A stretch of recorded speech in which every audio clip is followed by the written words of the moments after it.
Fedi Pilor, Guru Asuransi. Mengapa asuransi tidak laku ya? Khususnya di Indonesia, ya. Saya tidak membahas yang lain, tapi Indonesia. Mengapa asuransi tidak laku? Pertama adalah selama ini cara penjualan pemasar asuransi, agen asuransi tidak mencari kebutuhan, tidak mencari suatu apa yang sebetulnya hakiki dibutuhkan oleh masyarakat Indonesia. Mereka hanya menjual apa yang mereka perlu jual.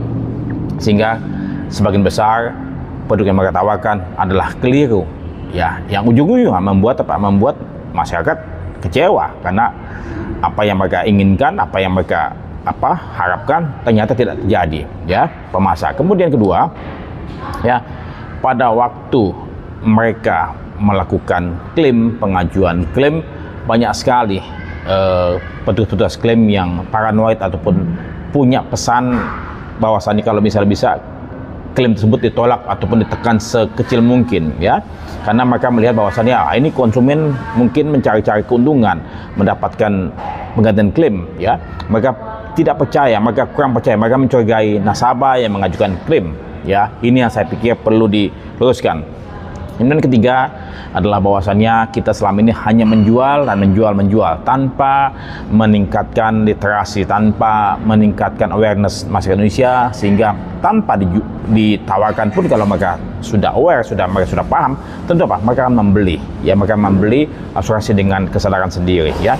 Jadi kemudian keempat adalah tercorengnya nama, reputasi, nama baik, ya, dengan berbagai macam kasus gagal bayar, Jiwasraya, Bumi Putra, Wana Arta, Kresna Life, ya, dan 3 kasus besar unit link yang oleh perusahaan asuransi joint venture, ini bis selling. Itu semua membuat semakin terpuruk nama baik industri asuransi Indonesia. Jadi mengapa asuransi tidak laku? Karena kesalahan kita juga, karena kesalahan para praktisi yang tidak melakukan tugasnya dengan baik, ya. Kemudian mohon maaf, ya, perlindungan konsumen pun tidak jalan, ya. Berbagai macam perangkat regulasi yang dibuat, ya, itu tidak menjamin perlindungan konsumen sedemikian rupa sehingga konsumen merasa terlindungi. Itu yang membuat mengapa asuransi di Indonesia tidak laku.